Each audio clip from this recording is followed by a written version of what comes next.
मेरे लिए ये बहुत सौभाग्य की बात है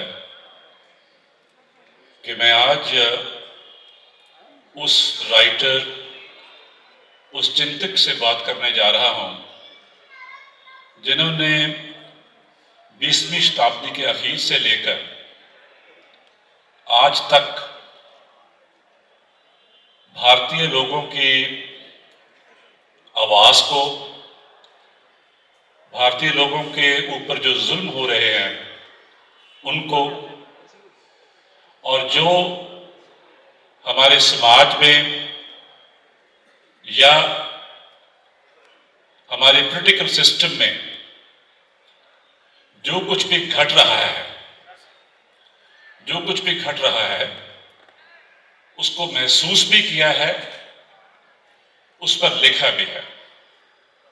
ना सिर्फ हमारे लोगों के बारे में, हमारे समाज के बारे में, हमारे राज के जो जुल्मों सितम की गाथा है उसके बारे में, बल्कि पूरी दुनिया में जहां कहां भी कोई जंग होती है या कोई ऐसी घटना लगती है कि हो गई है, उसके बारे में उनकी आवाज हमारे मुल्क में या हमारे मुल्क से बाहर लगातार गूंजती रही है।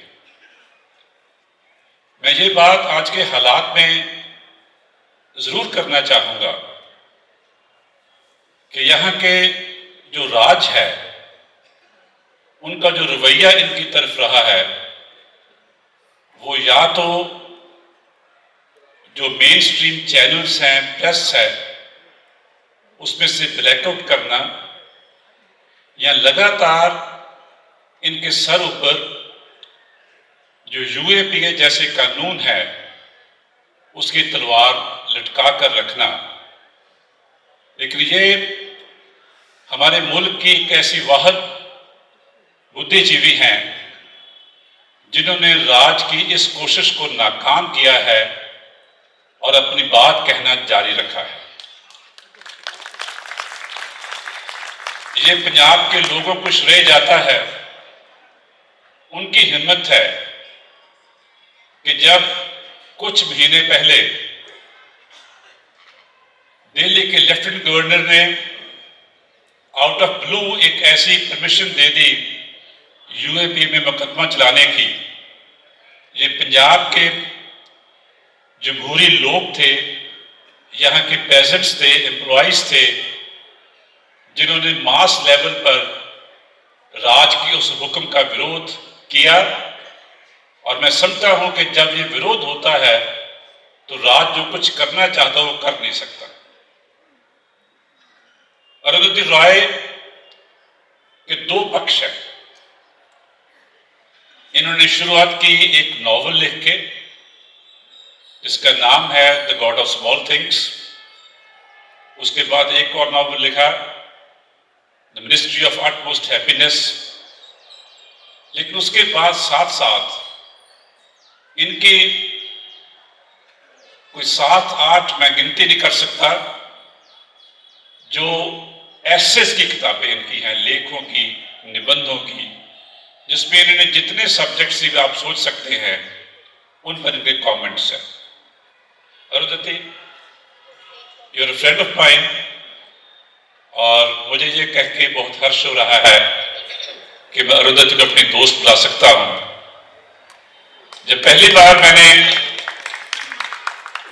इनकी इंटरव्यू सुनी, जब इनको बुकर प्राइज मिला था,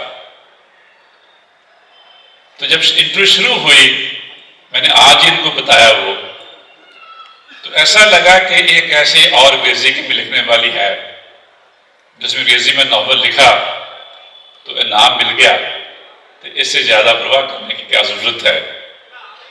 लेकिन जैसे जैसे इंटरव्यू चली वैसे वैसे लगा कि ये एक नॉर्मल इंग्लिश लिखने वाली नॉवलिस्ट नहीं है। इनकी राइटिंग में लोगों के बारे में बहुत कुछ है। तो पहली बात मैंने ये की कि God of small things order की, मंगवाई, 3 बार पढ़ी। नॉर्मली नॉवल एक बार पढ़ते हैं आप, और क्योंकि मैं उस वक्त मैं एमए टीच कर रहा था अमृतसर गुरु नानक यूनिवर्सिटी में। सो मैं पंजाब की पहली यूनिवर्सिटी है जहां इसका नॉवल लगातार उस वक्त से लेकर आज तक पढ़ाया जा रहा है। आपसे मैं पूछना यह चाहता हूं कि आपके नॉवल के 2 पक्ष, एक कि समाज में, परिवार में लोगों पर, खास तौर पर औरतों पर, और जो हमारे दलित भाईचारे के लोग हैं, जैसे उसमें एक कैरेक्टर वैल्यूथा है, उन पर जो जुल्म होता है, उस जुल्म की गाथा आपका पहला नॉवल है। पर मेरे सामने सोचने वाली बात यह है कि वो जुल्म सिर्फ सामाजिक और पारिवारिक नहीं था। उस जुल्म में जो राजनीतिक सिस्टम जुल्म करता है, जैसे वैल्यूथा को टॉर्चर करती है पुलिस, और जैसे उस टॉर्चर की वजह से वैल्यूथा की मौत होती है, और जैसे उस नॉवल में 2 इंसानों का जो आपसी प्यार मोहब्बत है वो एक हाइट पर पहुंचता है। ये जो इंसानी जिंदगी का द्वंद है, हम बात इसी से शुरू करना चाहेंगे। इसके बारे में कुछ शब्द कहें। थैंक यू परमिंदर जी। सबसे पहले मैं ये कहना चाहती हूँ कि जो आप लोग बैठे हैं यहाँ पे, आपने ऐसा एक आंदोलन लड़ा है जो दुनिया नहीं देखा है, और इसके लिए मैं आपको सलाम देती हूँ सबसे पहले। और जब जैसे परमिंदर जी ने कहा, जब अखबार में खबर आया कि मेरे ऊपर सरकार यूएपीए लगाने का सोच रहे हैं, तो हर शहर में आप लोगों ने मेरे लिए खड़े होके आवाज़ उठाया, इसके लिए भी शुक्रिया। और तीसरी बात है कि मैं अभी आज बैठ के जो आपका थिएटर देख रही थी, झंडे का और गाना और परफॉर्मेंस, मैं वहाँ बैठ के रो रही थी। इसीलिए क्योंकि बहुत कम जगह है दुनिया में अब जब दूसरों के बारे में लोग बोल के लड़ते हैं। सब लोग अपने लिए बोलते हैं, अपने लिए लड़ते हैं, और इससे जो हुकूमत है वो बहुत खुश है कि सब अपने अपने कुएं में बैठ के कूद रहे हैं, और एक दूसरे का भाईचारा खत्म हो गया दुनिया में। तो इसके लिए आपको मैं बहुत बधाई करना चाहती हूँ। शायद इंडिया में सिर्फ एक और जगह है, मेरी मुल्क केरला, जहाँ पे लोग पैलेस्टीन के लिए खड़े हो जाते हैं। नहीं तो पहले हमारा देश पैलेस्टीन का दोस्त था, और अभी हम हथियार भेज रहे हैं इजराइल को, वर्कर्स भेज रहे हैं इजराइल को। मतलब हमारा धन भी जा रहा है, हमारा गरीबी भी जा रहे हैं। जो लोग इतना गरीब है कि वो एक बैटल ग्राउंड स्टेट में जाके काम करने के लिए तैयार है, उनका गालियाँ सुनने के लिए भी तैयार है इजरायलियों का। तो वो उसके बाद मैं परमिंदर जी के सवाल पे आती हूँ। The God of small things शायद 1997 में पब्लिश हुआ था। मैं केरला में, मेरी माँ केरला से है, वो क्रिश्चियन है, और सबसे पहले हम छोटे से गांव में बड़े हुए, फिर शहर में आ गए थे, और फिर दिल्ली में। मुझे हिंदी भी नहीं आती थी तब। मुझे एक ही लाइन आती थी हिंदी में, हमारा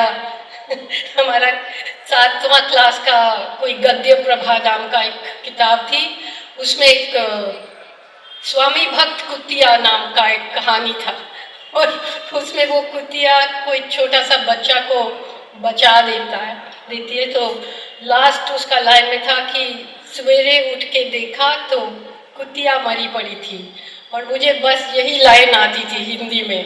तो जो मुझे कोई भी कुछ भी पूछा था मैं कहती थी सवेरे उठ के देखा तो कुतिया मरी पड़ी थी। लेकिन अब तो मैं मंच पे बैठ के हिंदी बोलने की कोशिश कर रही हूँ। एक्चुअली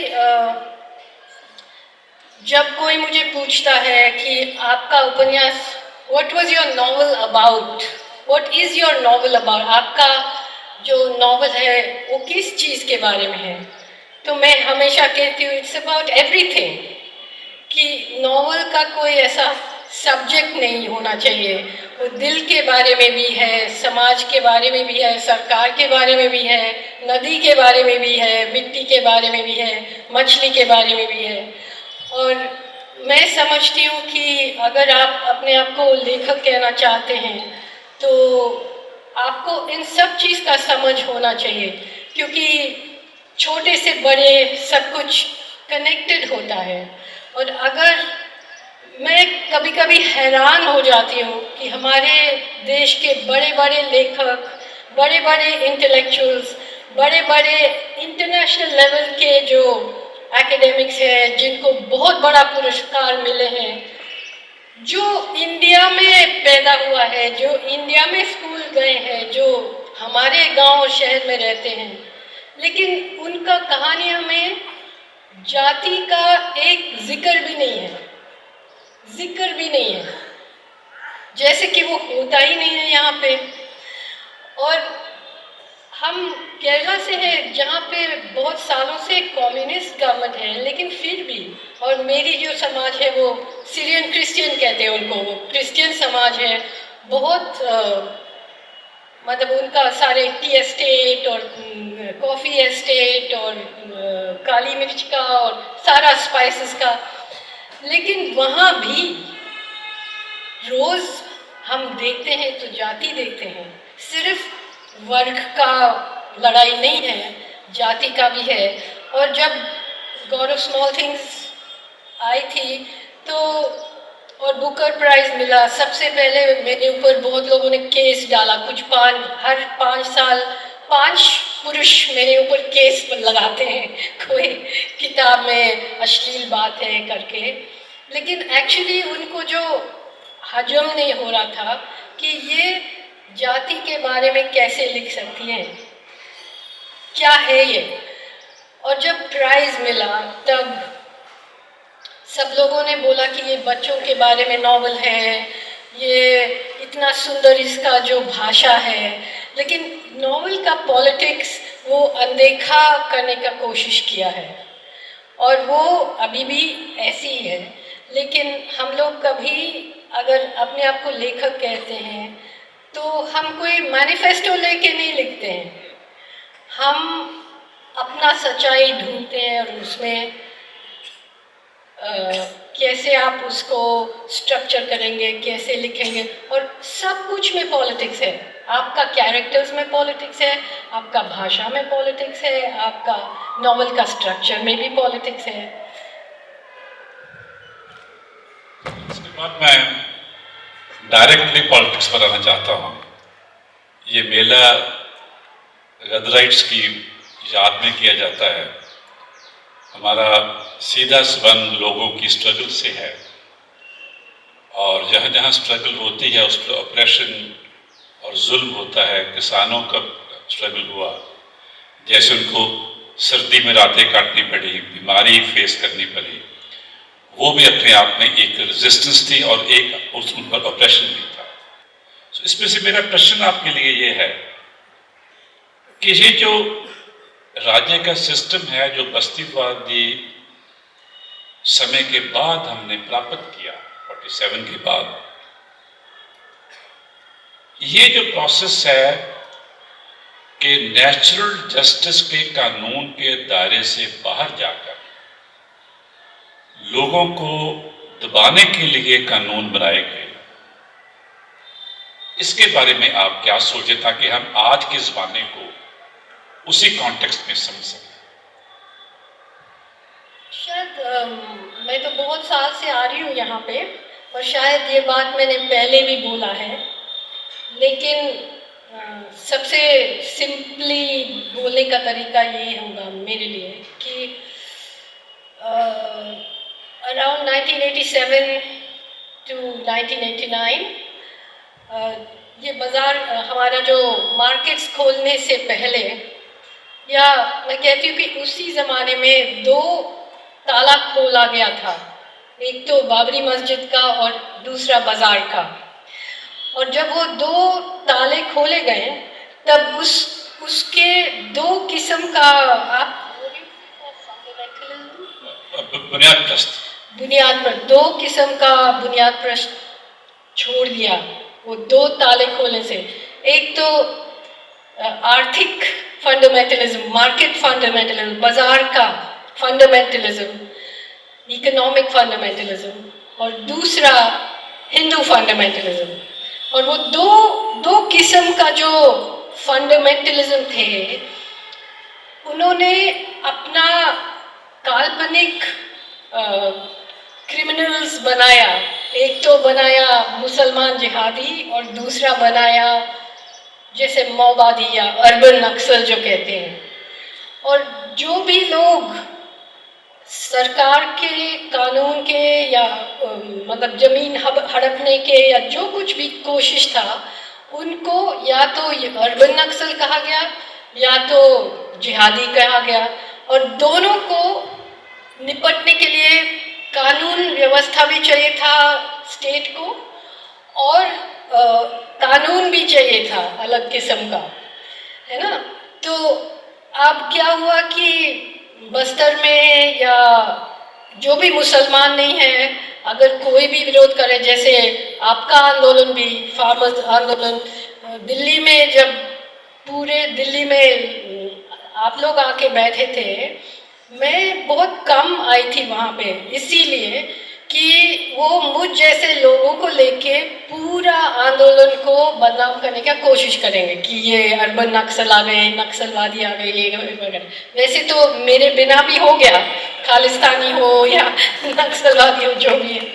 लेकिन ये बड़ा आराम से हमको, I don't know, there is a saying in English, you know, give a dog a bad name and then kill it. या आप किसी को बुरा कह दो तो आपको मारने आ जाए। हाँ, मतलब पहले आप लेबल कर दो, फिर उसको जेल में डाल दो या मार दो या एनकाउंटर कर दो या किसी को। तो अभी पहले तो हमारे पास दो अलग किस्म के हुकूमत थे। एक तो बीजेपी वाले जो हिंदुत्व को आगे रखते थे, और कांग्रेस, मनमोहन सिंह जो अर्बन नक्सल को आगे रखते थे। लेकिन 2014 से जब मोदी जी इलेक्शन जीत के दिल्ली आ गए पहले बार, वो हिंदुत्व भी और कॉर्पोरेट ग्लोबलाइजेशन, बाजार आर्थिक ग्लोबलाइजेशन को भी अपने साथ लेके वो अडानी का प्लेन में दिल्ली आ गए। तब दोनों चीज एक ही सीना में बैठ गए, मतलब कांग्रेस का फिर जरूरत नहीं था। ये दोनों चीज हमेशा साथ साथ चलते हैं, religious fundamentalism and corporate fundamentalism. तो अभी हम लोगों को निपटाने के लिए ये खास कानून तो ज़रूरी है। जैसे प्रबीर बैठा है, बहुत बड़ा आतंकवादी उनको जेल में भी डाल दिया। या अभी खासकर यूएपीए का अमेंडमेंट किया था, उसमें क्या कहा था, अमित शाह ने ये कहा कि ये जो आतंकवादी है जो बंदूक लेके घूमते हैं, उससे भी ज़्यादा खतरनाक है ये इंटेलेक्चुअल्स, ये हम जैसे लोग। तो अब उनको समझ आ गया कि ये जो आइडियाज, जो आइडिया है वो बंदूक से भी ज़्यादा। तो कौन आजकल जेल में सब कौन है? वो लोग हैं जो लेफ्ट का विचार को लेके सॉलिडारिटी बनाना चाहते हैं, उनके साथ यकजहती करना चाहते हैं मुसलमानों के साथ, दलित के साथ। तो भीमा कोरेगांव क्या है? वही है ना। उमर खालिद जेल में कौन क्यों है? उसी लिए जेएनयू को क्यों खत्म करना चाहते हैं? क्योंकि वो सबसे ज्यादा डरते हैं जब ये लेफ्टिस्ट सोच दूसरों के साथ मिलना चाहते हैं। वो अलग अलग रखना चाहते हैं। मुसलमान के बारे में बोलो, दलित के बारे में बोलो, औरत के बारे में बोलो, आप लेफ्टिस्ट लोग अपने बारे में बोलो, लेकिन कभी भी एक साथ मत मिलो। अगर आप मिलेंगे तो आप आतंकवादी हो और जेल जाएंगे। इसीलिए तो ये कानून है।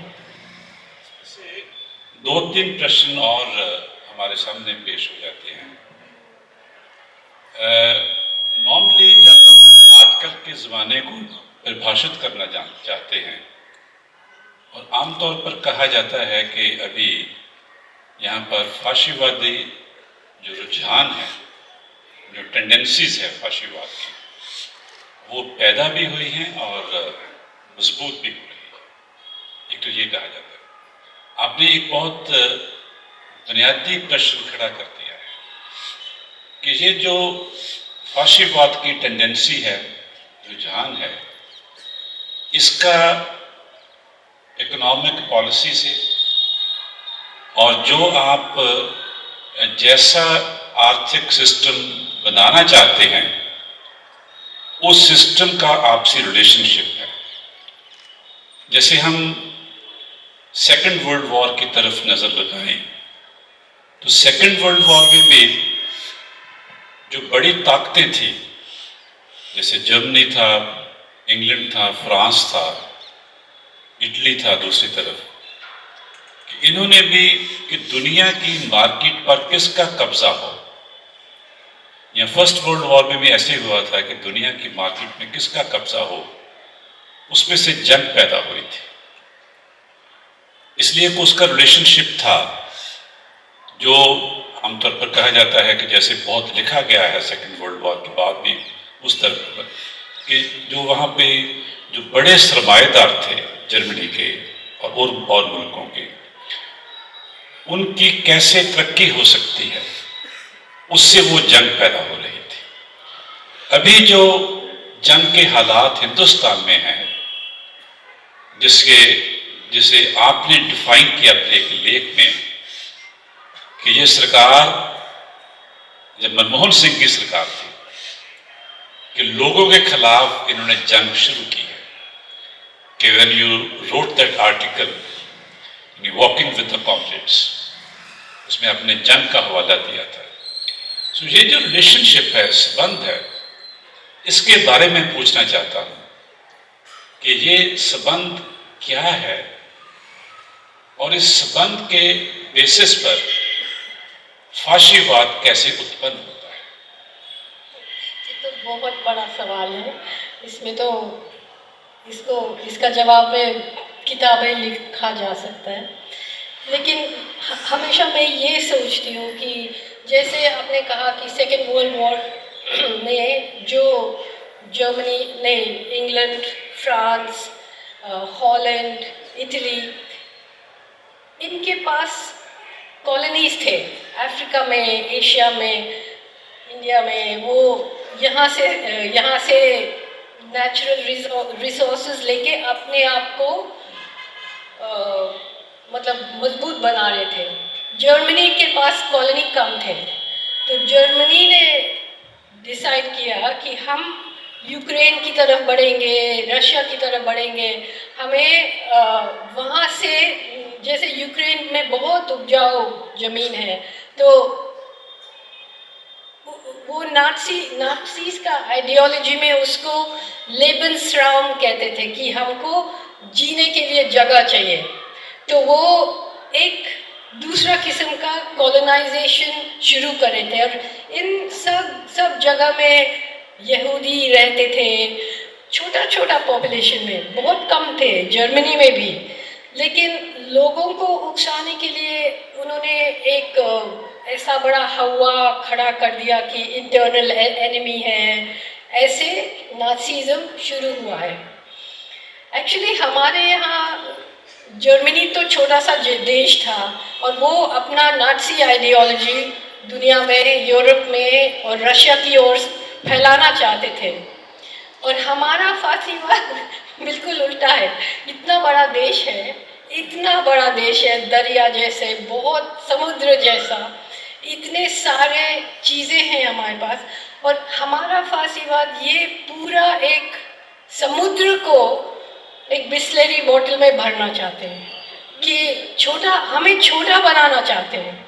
बिल्कुल उल्टा काम है। और ये अपना ही गरीब लोगों का ज़मीन को कॉलोनाइज करना चाहते हैं, एक किस्म का इंटरनल कॉलोनाइजेशन, जैसे बस्तर में या नर्मदा में या कहीं भी नो।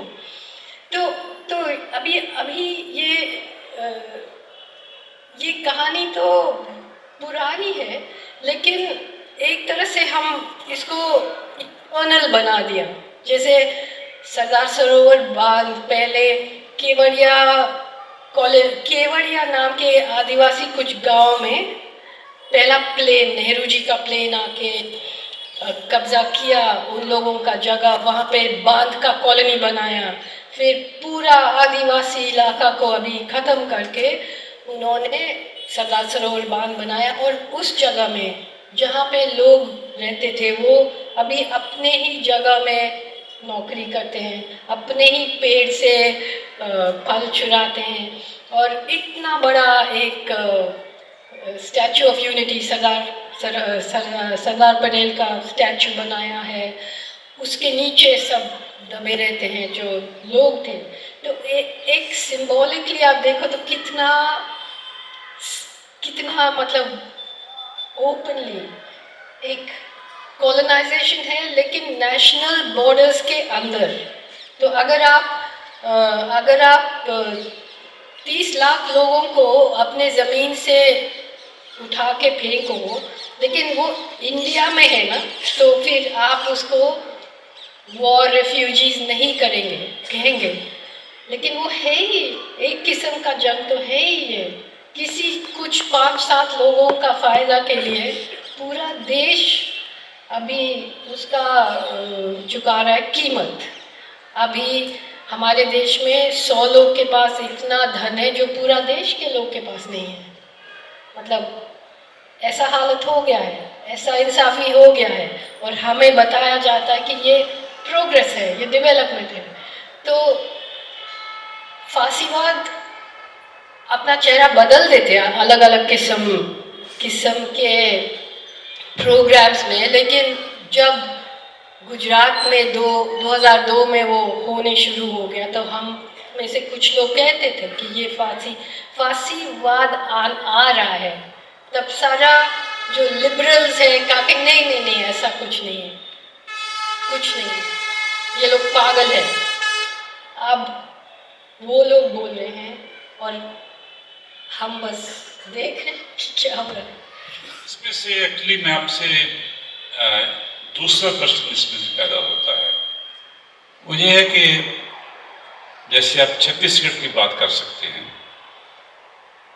आप उड़ीसा की बात कर सकते हैं, नियमगिरी की, जिसके बारे में आपने बहुत लिखा भी था, नियमगिरी के बारे में, वेदांता के बारे में लिखा आपने जो झारखंड में जो टाटा माइंस के बारे में लिखा, जैसे बड़ा कारखाना जमशेदपुर में लगता है, लेकिन जो उस कारखाने से वेस्ट मटेरियल पैदा हो रहा है जमशेदपुर से, उसका जो फेंका जाता है उसको वो जंगल में फेंका जाता है, जो जंगल की ज़मीन के नीचे का खजाना है। जब कह सकते हैं कि जो प्रोसेस शुरू हुआ था 17वीं 17वीं और 18वीं सदी से लेकर वो जो विश्वीकरण का जो दौर है, जो हमारे नेचुरल रिसोर्सेज को, कुदरती खजानों पर वो कब्जा करने की होड़ में लगे हैं अपना प्रॉफिट बढ़ाने के लिए। और जैसे हमारे बड़े लोगों का अदानी का, अंबानीज का रिलेशनशिप है अंतर्राष्ट्रीय सरमाए के साथ, ये जो विश्वीकरण का बात है, जो इस जंग की बुनियाद में पड़ा है, मैं चाहूँगा कि अगर इसमें आप कुछ हमारे दर्शकों को साफ बता सके कि इसका असल में मीनिंग क्या है। और दूसरी बात इससे कि सरकार उनको उनकी शर्तों पर क्यों इजाजत दे रही है। क्या सरकार का उनसे रिलेशन दोस्ती का है और हमारे से रिलेशन दुश्मनी का है। एक्चुअली अगर हम 1950, 1960s के बारे में सोचें तो लोग किस चीज़ के लिए लड़ रहे थे। लोग ये कह रहे थे कि इनकलाब आना चाहिए, there should be a redistribution of wealth. उसको आप पंजाबी में दौलत को आप आम लोगों में बांट दो, इस तरह से हर को एक अपना अपना हिस्सा मिल जाए। दौलत सिर्फ दौलत नहीं, हाँ दौलत, जमीन, सब कुछ, मतलब एक इनकलाब के लिए लोग लड़ रहे थे। फिर आ गया 1980s, तब लोग बोल रहे थे कि यार जो जैसे नर्मदा आंदोलन में जो हमारे पास ज़मीन है वो मत छीनना। वो ज़माना वो भी चला गया। फिर लोग अपना सिटीजनशिप के लिए लड़ रहे हैं कि हमारा जो भारतीय सिटीजनशिप है वो मत छीनना। तो हमें तो दबा दबा के पीछे ले जा रहे हैं। अब आप लोग सब, आप में से बहुत लोग किसान हैं, आप पानी के बारे में, ज़मीन के बारे में, खेती के बारे में सोचते हैं, लेकिन जो लोग उस चीज़ के बारे में सोच के लड़ते थे, अब हम लोग सब कहाँ पहुँच गए। हमें सिर्फ ये हिंदू, मुसलमान, ये सिख लोग आतंकवादी है, ये क्रिश्चियन लोगों को निकाला, चर्च को जलाया, मस्जिद को गिराया, इसी में फंस गए क्यों। और बाकी लूट तो चल रहा है, ऐसा नहीं है कि नहीं चल रहा है, चल रहा है। इसीलिए तो मैं कहती हूँ कि ये सब, जैसे उड़ीसा में बॉक्साइट है, बॉक्साइट से एल्यूमिनियम बनता है। और अगर आप बॉक्साइट का जो पहाड़ है, नॉर्मली वो पहाड़ ऊपर ऐसा नहीं है, वो ऊपर ऐसे फ्लैट है, मैदान जैसे। और जब बारिश होती है वो बॉक्साइट बारिश को एक वाटर टैंक जैसे स्टोर करते हैं पहाड़ में, और फिर वो धीरे धीरे पानी आके पूरा खेत को मतलब सिंचाई करते हैं। अब अडानी या कोई भी माइनिंग कंपनी को उससे कोई मतलब नहीं है।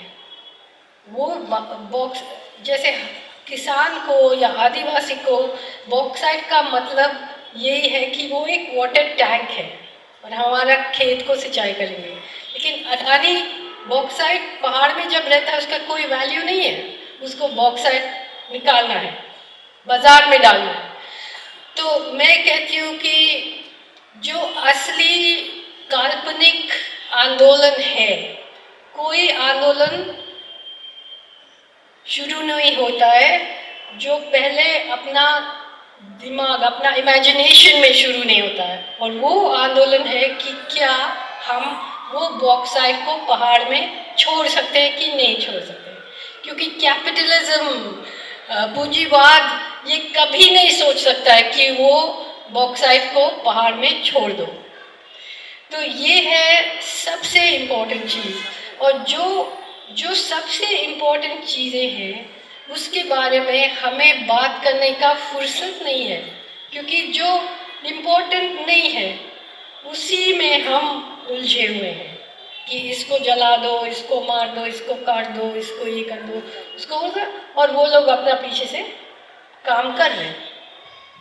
मैं आपका ध्यान में बात लाना चाहता हूँ कि जैसा माहौल आजकल हम हिंदुस्तान में देख रहे हैं, जैसे गौ रक्षा के नाम पर मुसलमानों पर जुल्म हो रहा है, या जैसे 47 में जो आपने अभी ओपेरा में भी देखा था कि जैसे कत्लेआम हुआ था मुसलमानों के बीच और सिख और हिंदुओं के बीच, जैसे अयोध्या का जब मसला बनाया गया, मैं ये कहता हूँ कि मसला नहीं था, मसला बनाया गया हिंदू मुस्लिम का, बॉम्बे में हुआ।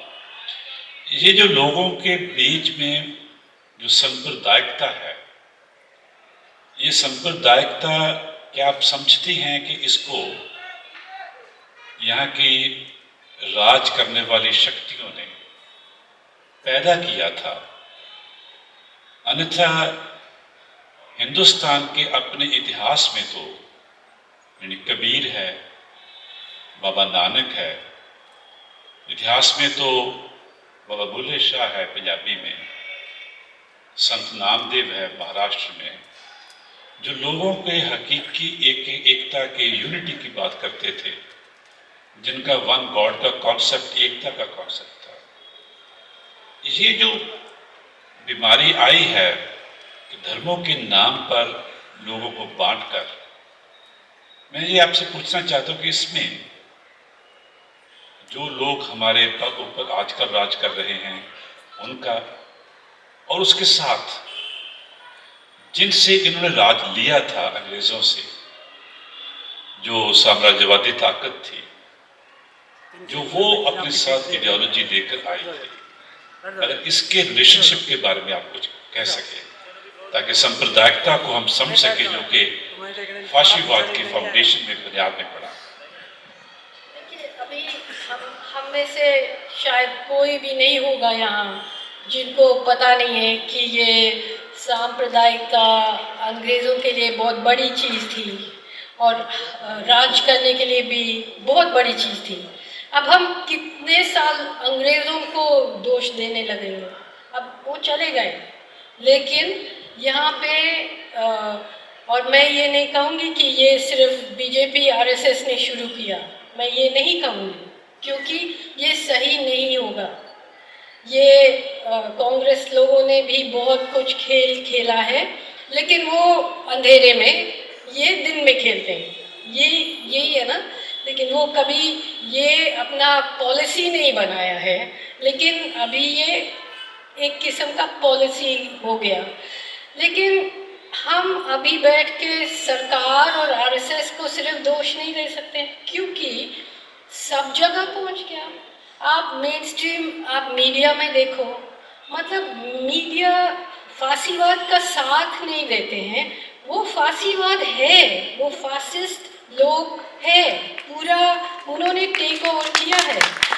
और हम लोग न्यूज़ देखते रहते हैं, लेकिन आप कल्चर में देखो, सिनेमा में देखो, व्हाट्सएप में देखो, ये सीरियल में देखो, एक मिनट में नहीं जाता है जहाँ पे ये जहर नहीं घोल रहे होते। तो हम कितने देर तक सरकार के ऊपर, अंग्रेज के ऊपर, इसके ऊपर करते रहेंगे? हमें इसका जवाब हमें खुद देना होगा। और इसीलिए मैं बैठ के रो रही थी ये प्ले देख के, ये ड्रामा देख के आज, क्योंकि मान लो कि जैसे मैंने कहा कि ये पूरा जो ताकत है, दुनिया की पूरा ताकत है, अमेरिका में ये सब शुरू हुआ कि आप जितना मर्जी बोलो अपने बारे में, मुसलमान के बारे में बोलो, मतलब यूक्रेन के बारे में बोलो, अफ्रीकन अमेरिकन के बारे में बोलो, इंडिया हिंदू ये बोलो, ब्राह्मण वो बोलो, जितना मर्जी बोलो अपने बारे में, लेकिन एक दूसरे को साथ नहीं देना कभी भी।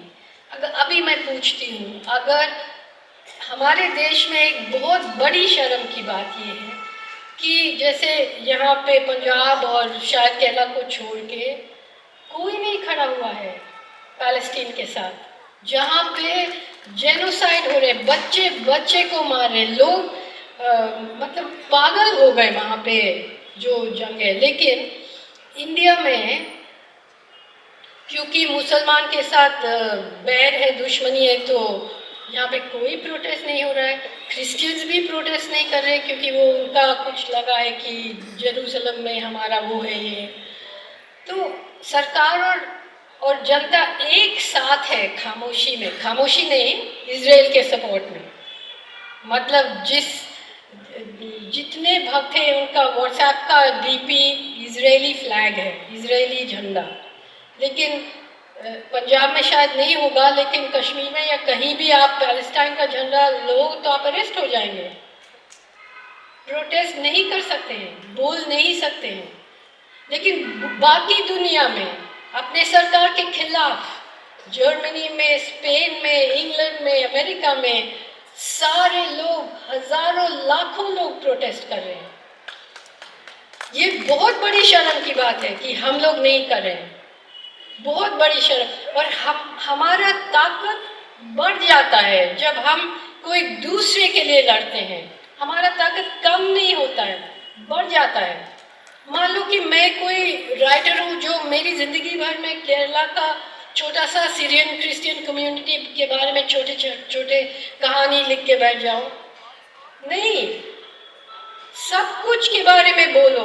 जैसे किसी ने अभी बोला ना, गदरी बाबा के जो वारिस है, जहां भी जुल्म हो रहा है हम खड़े हो जाएंगे, ऐसा है हम लोग। तो इसीलिए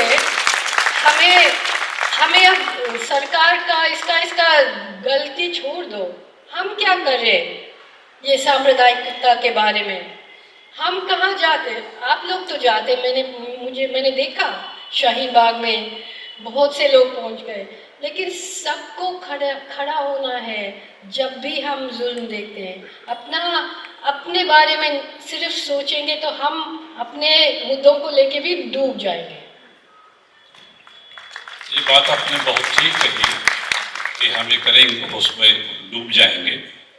इससे मैं आपसे बात दोबारा फलस्तीन में आना चाहता हूँ। यस, पैलेस्टीन कि पैलेस्टीन पर जो कब्जा होना शुरू हुआ, ये पहली जो आलमी जंग थी, उसके बाद ज़ायनिज़्म का पैदा होना, उसके बाद ज़ायनिज़्म को साम्राज्यवाद की मदद मिलना और ज़ायनिस्ट लोगों का इस धरती पर उस धरती पर जाना, और जिसको तेज़ किया गया 48 में जब इज़राइल को पैदा किया गया, इज़राइल बन गया, और उससे आज तक जो कुछ हो रहा है। लेकिन एक बात हमने बहुत शिद्दत से नोट कर रहे हैं कि जितना जुल्म पैलेस्टीन के लोगों पर तब से हो रहा है, पैलेस्टीन के लोग लगातार उसका विरोध में अपनी ताकत से ज्यादा जोर लगा रहे हैं। वो वक्त जॉर्ज हबाश का वक्त था, वो वक्त यासर अराफात का वक्त था, वो वक्त आज हमास का वक्त है, हिजबुल्लाह का वक्त आ गया है।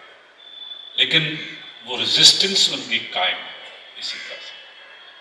इसमें जैसे माइनर डिटेल नॉवल में है कि वो जो औरत है उसको मालूम है कि मुझे मार देगी इजराइल की फौज, लेकिन फिर भी वो उस औरत की कब्र को तलाश करने जाती है, जिसके बारे में उसे मालूम पड़ा था कि इस कब्र में उस लड़की की लाश दफनाई गई है जिसको इजरायली फौज ने रेप किया था।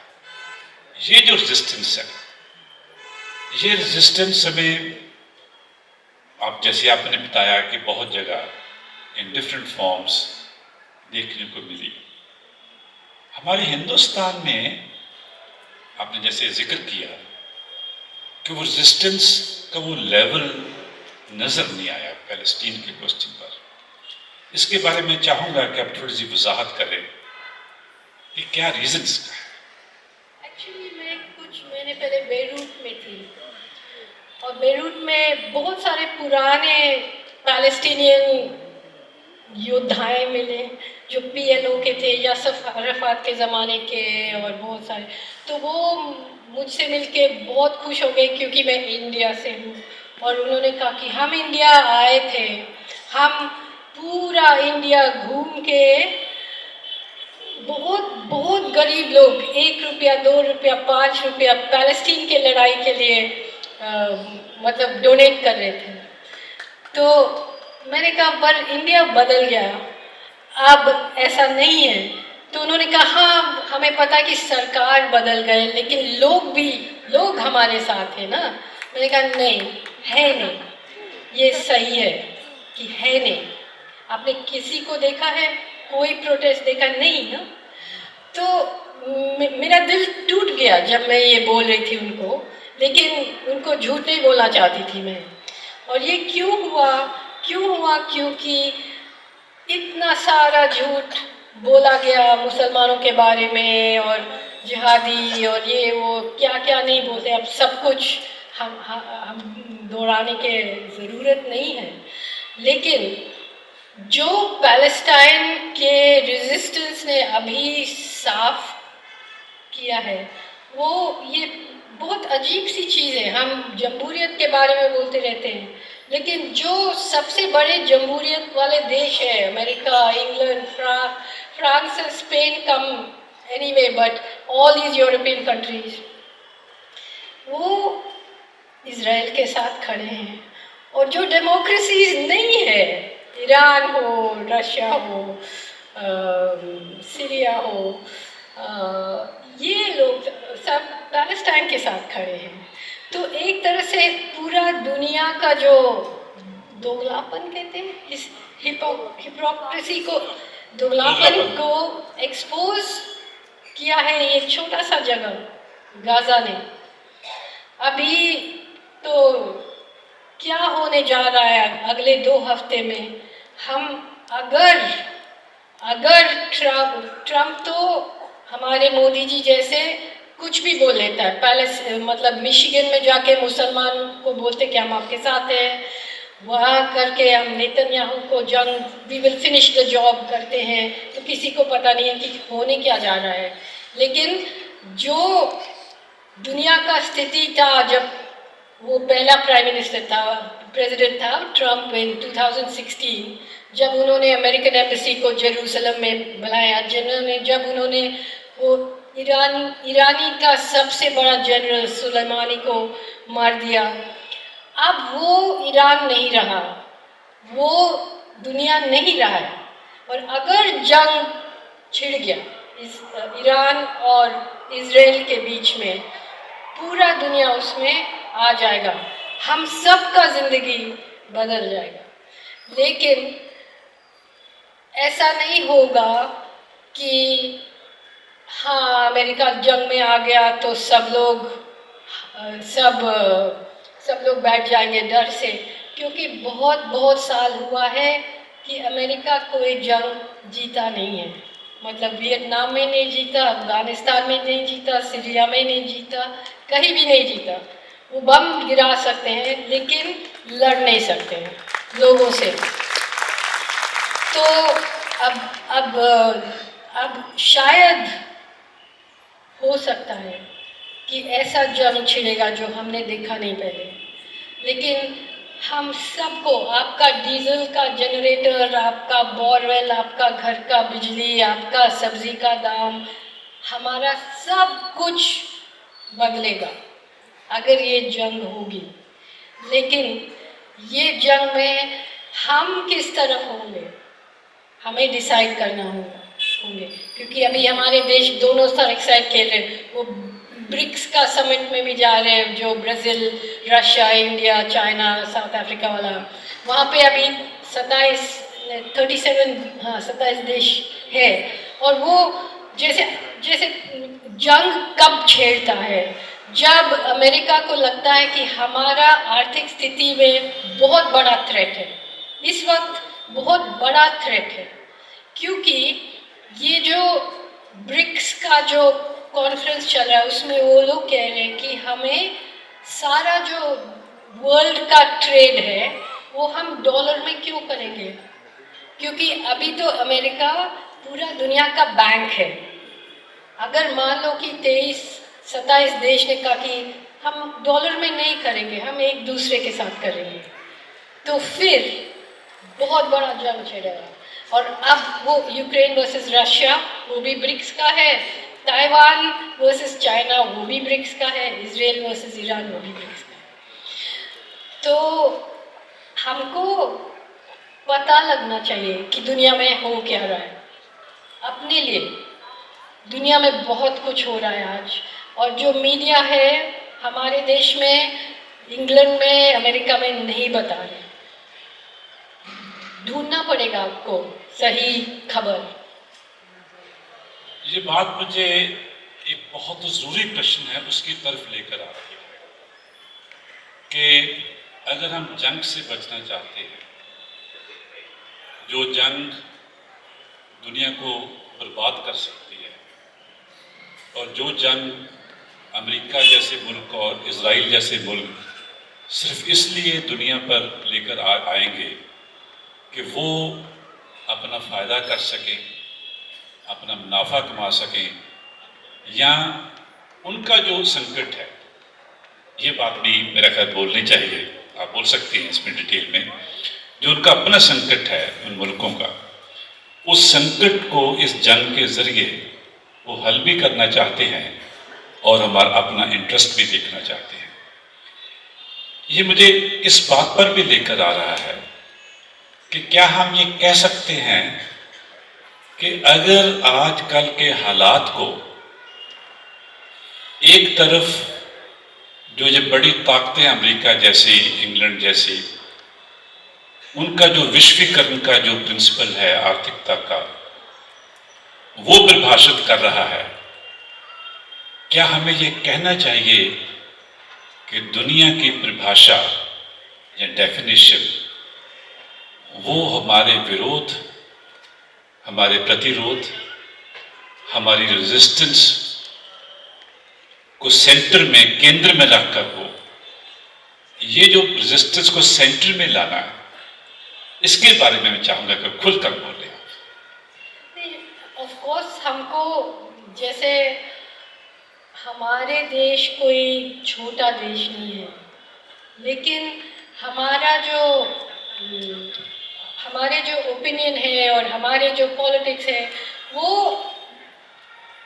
हमारा जो जनता, काफ़ी हम लोग और सरकार दोनों ऑपोजिट है ना, साथ में नहीं है। लेकिन हमें खड़ा होके कहना है कि हम इस जंग में किस साइड में होंगे। हम अमेरिका के साथ, इजराइल के साथ नहीं होंगे। और जंग को, मतलब अगर हम जंग नहीं चाहते हैं तो हमें अपना ताकत दिखाना पड़ेगा कि हम ताकतवर लोग हैं, हम कोई ऐसे छोटे मोटे लोग नहीं हैं और हम आपके साथ नहीं हैं इस जंग में। तो ये जो मतलब वो अमेरिका तो ईरान और रशिया, चाइना को एक्सिस ऑफ ईविल कहते हैं, वो अपने आप को एक्सिस ऑफ रेजिस्टेंस कहते हैं। लेकिन दुनिया में बहुत प्रॉब्लम्स है, ऐसा नहीं है कि चाइना में और रशिया में बहुत डेमोक्रेसी चल रहा, नहीं चल रहा है, हमसे भी ज़्यादा वहाँ रिप्रेशन है। लेकिन इस मामले में they are on the right side of history इस मामले में। और जैसे कॉम्प्लिकेटेड तरीके से हमें डिसाइड करना होगा कि हमारा इसमें, हम ये नहीं कह सकते हमें मालूम नहीं है, हमें पता नहीं है क्या हो रहा है, बड़े लोग हैं, हमारे लिए वो फ्रीडम नहीं है, वो आज़ादी नहीं है। अब हमें पता करना चाहिए कि वहाँ हो क्या रहा है, पैलेस्टीन में, ईरान में कौन क्या कह रहा है, हमारे देश क्या कर रहा है। अभी तक इंडिया दोनों साइड में है, मतलब रशिया से तेल लेके उसको प्योरीफाई करके यूरोप में भेज रहे हैं, रशिया का सैंक्शन है इसीलिए। अब ट्रम्प आएगा, हमें पता नहीं क्या होगा, लेकिन बहुत बड़ा चांस है कि बहुत बड़ा जंग होने वाला है। लास्ट में आपसे पूछना चाहूंगा, एक ये जंग है जो दुनिया के लोग लड़ भी रहे हैं, लड़ना चाहते हैं इन बड़ी ताकतों के खिलाफ। एक जंग आइडियाज की, विचारों की, लोगों को इकट्ठ की हिंदुस्तान में हो रही है। उसकी नुमाइंदगी हमारा किसान आंदोलन कर रहा है और उसके साथ उस रेजिस्टेंस की नुमाइंदगी उमर खालिद कर रहा है, गौतम नवलखा कर रहा है, परवीर कर रहे हैं, आप कर रहे हैं। जितने लोग उस जंग में शामिल हैं और उस जंग में शामिल होने के बाद साईं बाबा की और स्टैन स्वामी की शहादत हो जाती, उस जंग के बारे में आपसे पूछना चाहता हूं कि वो जंग, जैसे फ्रांस फैनन ने कहा था लेजेंड ऑफ अर्थ में, कि अगर हम बस्तीवाद के युग को डिफाइन करना चाहते हैं, ये डेफिनेशन की बुनियाद में रेजिस्टेंस रही। बस लास्ट में आई वुड लाइक कि आप उस रेजिस्टेंस के बारे में पूछें। साईं बाबा मेरा बहुत करीब का दोस्त था। हमारा दोस्ती सिर्फ पॉलिटिक्स के बारे में, रेजिस्टेंस के बारे में नहीं था। साईं बाबा मेरे लिए अचार बनाता था, बहुत अच्छे छोटे छोटे। और वो 10 साल के जब वो जेल में था तब मैं उनका बहुत बचा बचा के खाती थी। और जब वो आया बाहर तो दोबारा एक बड़ा बोतल बनाया मेरे लिए, लेकिन सिर्फ 7 महीने के लिए बाहर आया। अब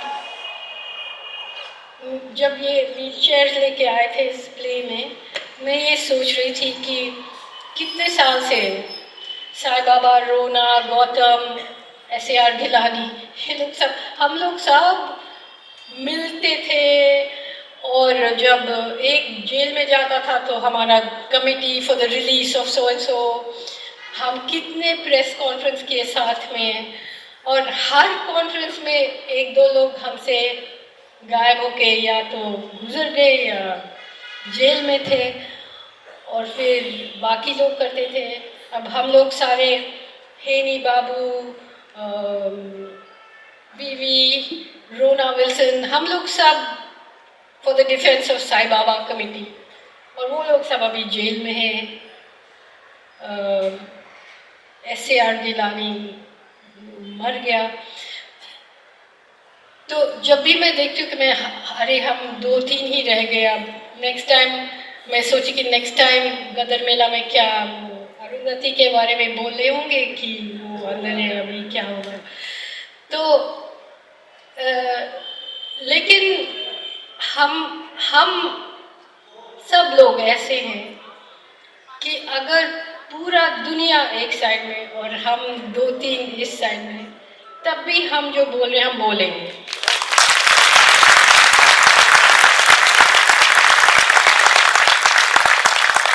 अंग्रेजी में हमेशा मैं कहती हूँ कि whatever it is, I will never be on your side. दुनिया में जो मर्जी हो गया है, वो जो राज कर रहे हैं उनकी तरफ अरुंधति कभी नहीं होगी। मेरा ख्याल है कि इसी नोट पर, और ये कहते हुए कि ये जो बेला गदरी बाबियों का हम आज ऑब्जर्व कर रहे हैं, ये उसी प्रतिरोध का, उसी विरोध का एक बहुत महत्वपूर्ण अंग है, उसका हिस्सा है।